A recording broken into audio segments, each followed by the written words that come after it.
Será que eu devo constituir união estável ou a pensionista que não constituiu união estável, será que ela perde o direito à pensão militar? Seja muito bem-vindo ao canal CH Advocacia Militar. Se você não me conhece, muito prazer. Eu sou a doutora Andressa Ronjoia e hoje a gente vai bater exatamente esse papo, utilizando um caso como referência. Eu estou aqui com uma decisão judicial proferida ela é bem recente, eu vou te dizer a data, agosto de 2023, pelo Poder Judiciário, e tratou exatamente sobre esse assunto. O caso de uma pensionista que não tinha constituído união estável e, infelizmente, o seu marido veio a óbito, e vamos observar aqui as dificuldades que ela enfrentou por não ter constituído união estável. Bom, primeiramente eu quero dizer para você que união estável é a intenção de constituir família com o outro.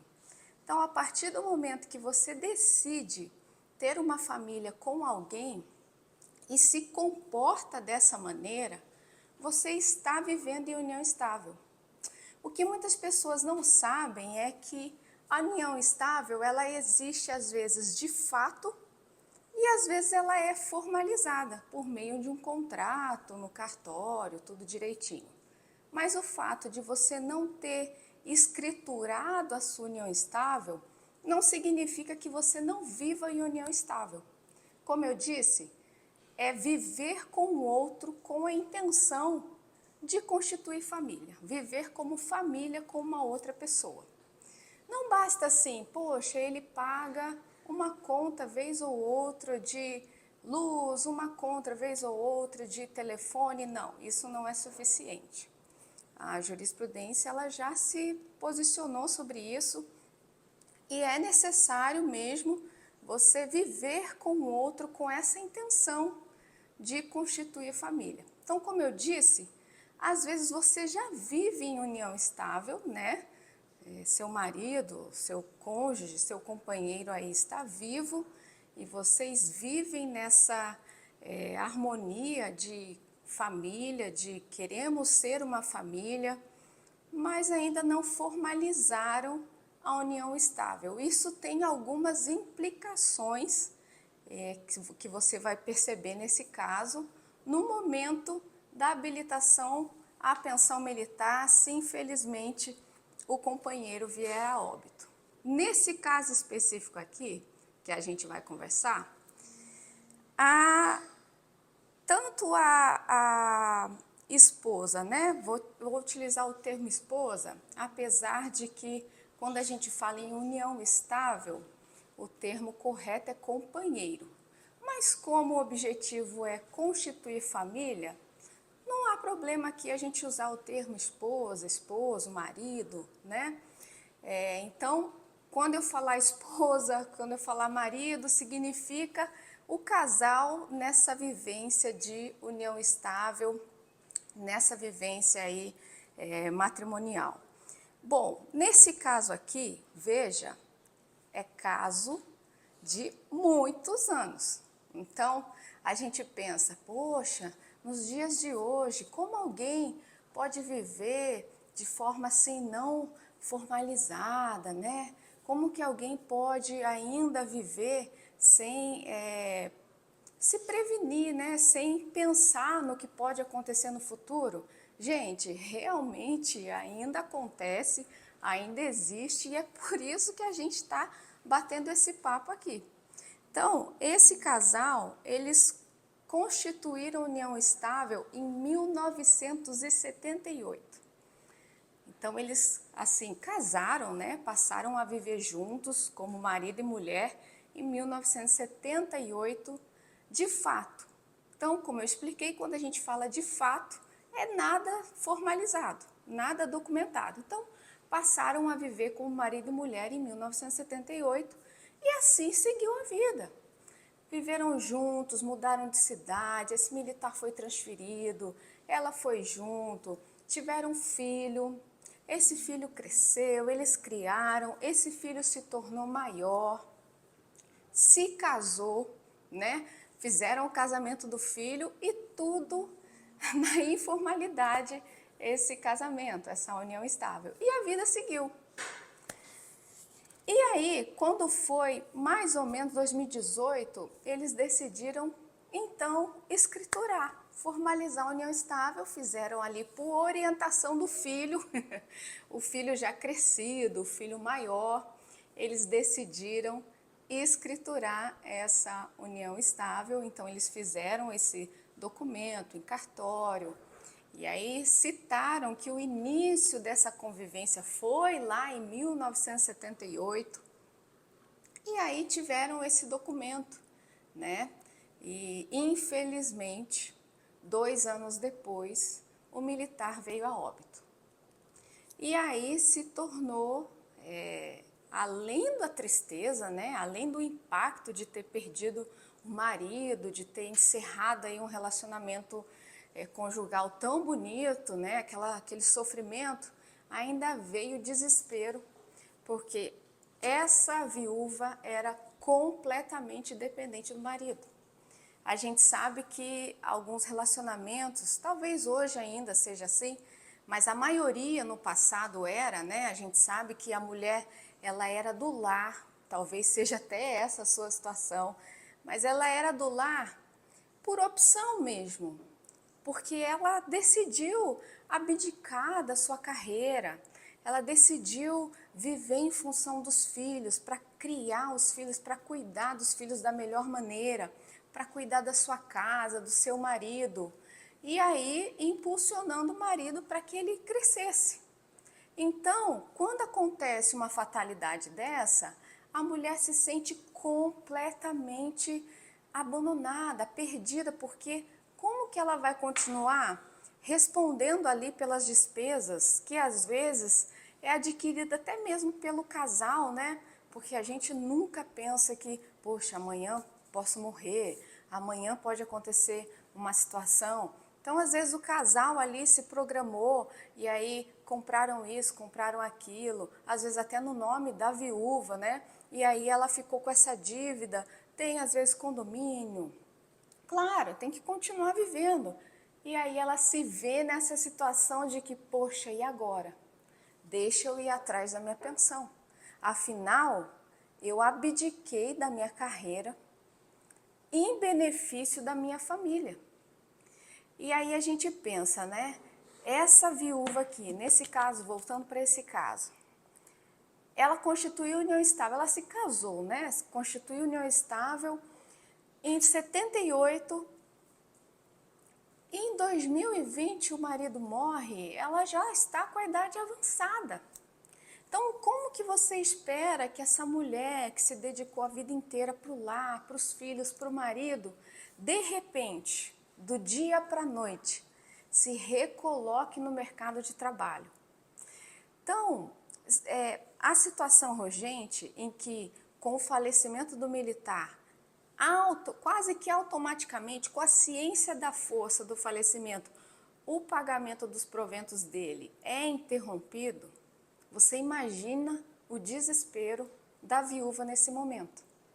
E é por isso que, antes da gente entrar aqui, eu quero chamar a sua atenção para o fato de que, se você, futura pensionista, vive união estável na informalidade, ou seja, de fato, né, na vida real existe a união estável, mas você ainda não formalizou, porque no mundo jurídico não basta você afirmar: eu vivo união estável, por mais que eu acredite em você, o seu advogado acredite em você e tenha ali fotos e históricos, é muito diferente de você realmente provar por um documento. Então, quero te dizer que, se você vive numa situação de união estável de fato, formalize, né? Eu vou até abrir um parênteses aqui, melhor é que se case, porque é a mesma coisa, né? O regime é comunhão parcial de bens, existe aí o direito à pensão, então é a mesma coisa. Então, se case, que a certidão de casamento ela tem um peso maior, né? É muito mais fácil você chegar com a certidão de casamento lá no momento da habilitação e tá tudo certo, mas se não é essa a sua intenção, pelo menos formalize a sua união estável por meio de escritura, para que você não tenha um problema gigante ou não seja demorado tanto, porque a gente já sabe que é um pouco lento o processo de habilitação. Mas se você ainda não tem essa prova clara de que convive em união estável no momento do óbito do militar, vai se tornar ainda mais problemático o seu processo de habilitação e vai levar bastante tempo, talvez, como aconteceu nesse caso, apesar dela ter a escritura tardia, né? Pode levar bastante tempo para você conseguir aí a sua habilitação na pensão do seu ex-companheiro. Essa decisão judicial é da Vara Federal de Duque de Caxias, no Rio de Janeiro. Como eu disse, ela é super recente, ela foi proferida agora em agosto de 2023 e eu quero trazer aqui os pontos que foram importantes para o juiz para que ele concedesse por decisão liminar, antecipatória, né, aquela decisão urgente, aquela decisão rápida, essa pensão para essa viúva que viveu em união estável desde 78, mas só homologou, só escriturou união estável em 2018. Então, eu já contei a história para vocês, isso tudo foi com certeza dito no processo judicial, e aí os pontos que o juiz entendeu importantes para deferir essa pensão inicial foram: Primeiro, a primeira citação, a primeira prova que o juiz cita, é claro, vou colocar aqui para você, a escritura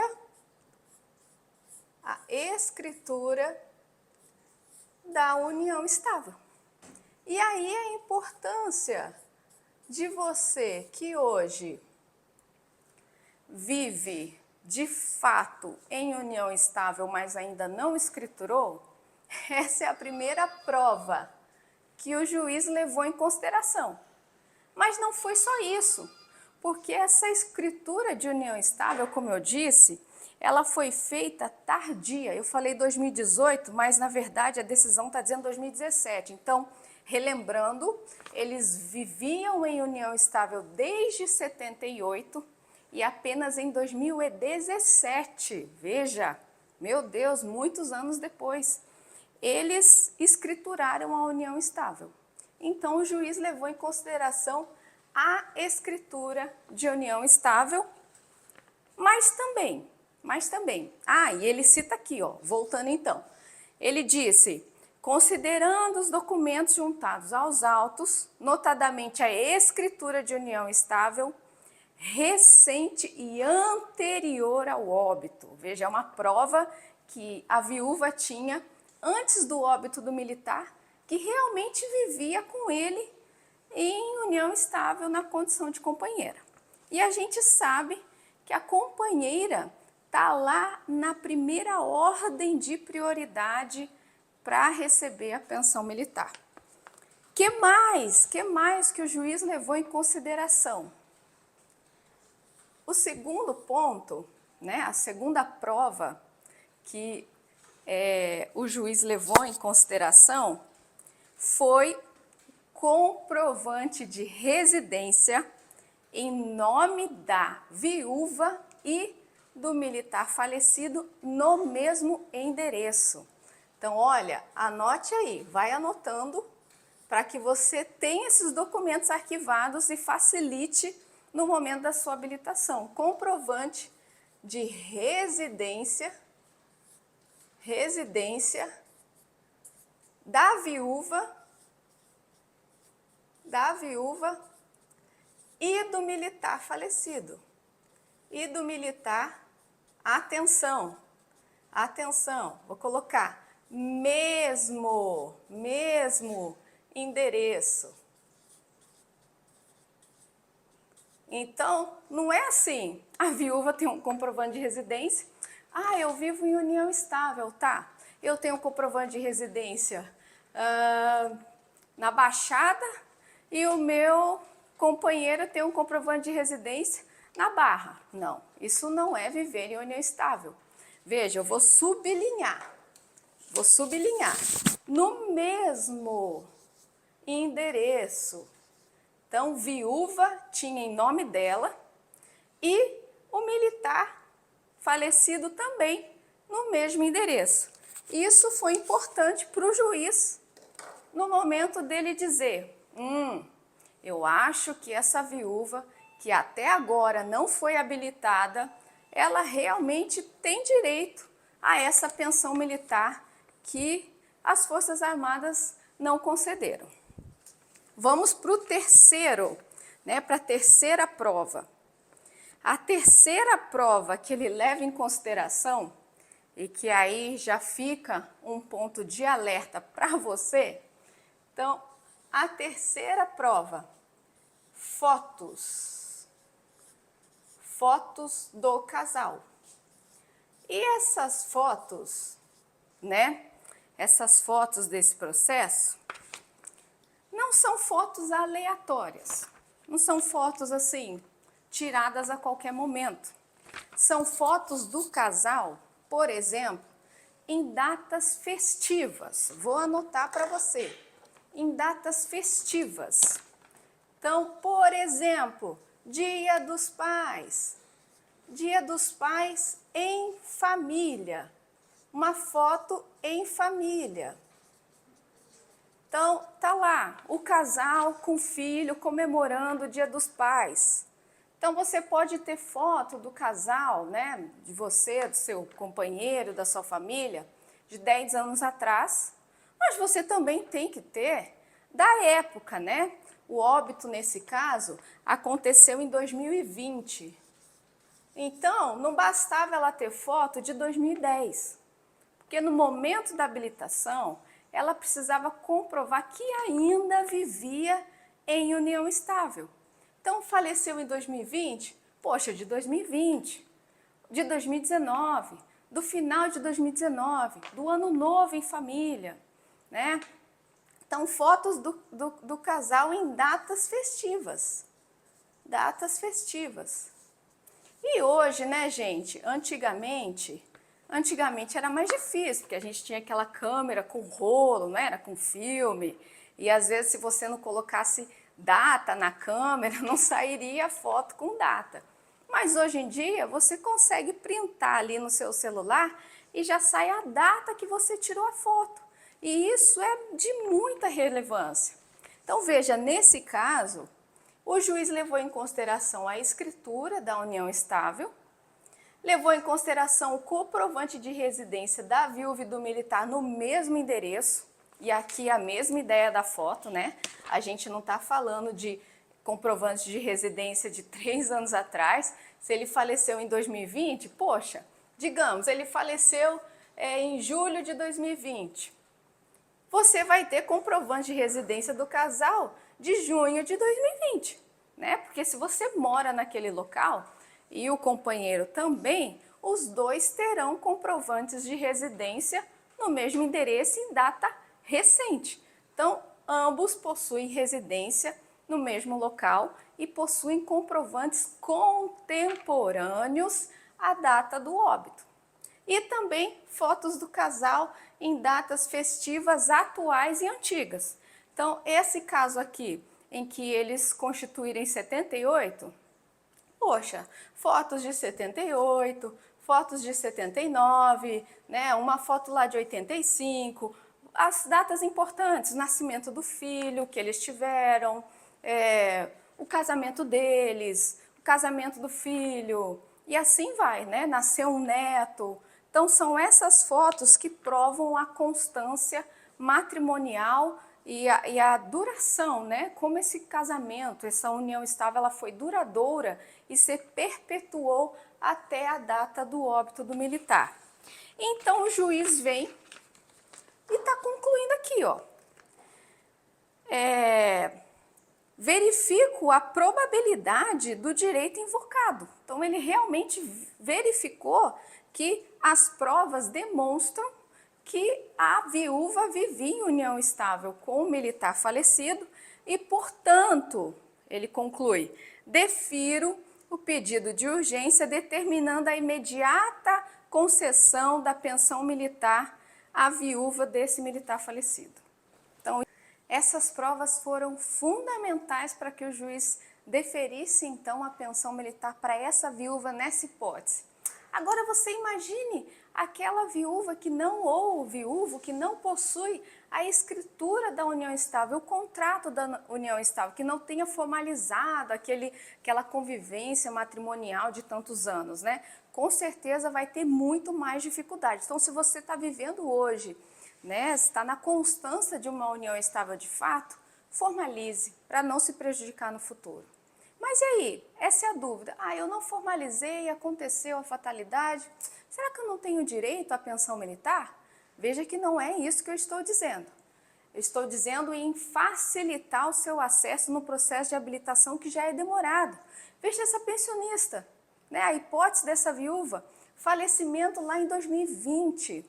Em seguida, ela deu entrada no processo de habilitação administrativa e ficou aguardando quase 2 anos por uma resposta negativa, que na verdade ela nem precisaria estar aguardando esse resultado, né? E existe um princípio constitucional chamado razoável duração do processo. Às vezes parece utópico, né, por conta dessa lentidão, dessa morosidade do Poder Judiciário, mas existem questões, né, de direito que são perecíveis, que geram prejuízo para a parte. E essas questões que geram prejuízo e prejudicam, então, a pessoa que está em busca do direito judicialmente, precisam ser decididos urgentemente. E é o que a gente fala, como aconteceu nessa hipótese, dessa decisão antecipada, dessa tutela de urgência, né, para habilitar. Porque como essa pessoa vai sobreviver sem os seus alimentos, que é a pensão militar, 2 anos aguardando a resposta da administração pública? É um absurdo, né? Pois bem, se você então não possui essa escritura, o seu processo de habilitação, ele vai ser um pouquinho mais complexo, porque primeiro você vai precisar comprovar a sua condição de companheira, para depois entrar no rol dos beneficiários de pensão militar. Olha isso. Então você vai ter que provar, né? Esquece o número 1, a gente riscaria aqui o número 1. Você vai ter que lançar mão mais do número 2, número 3 e testemunhas. Então já vai arquivando, se você não possui a escritura, vai arquivando muito bem essas provas e pensando aí que você vai ter que produzir demais provas, e claro, seu advogado vai orientar na questão, para comprovar a sua união estável e depois então ter a condição de se habilitar na pensão militar na condição de companheira. Então é isso, eu espero que você tenha gostado desse vídeo, que essa informação tenha acrescentado aí no seu conhecimento. Então não deixe de encaminhar para outras pessoas, outras pensionistas que estejam aí na sua situação ou na situação desse vídeo, para que elas possam também se prevenir, se preparar, estarem instruídas, porque a melhor coisa é ter instrução do que fazer, não é verdade?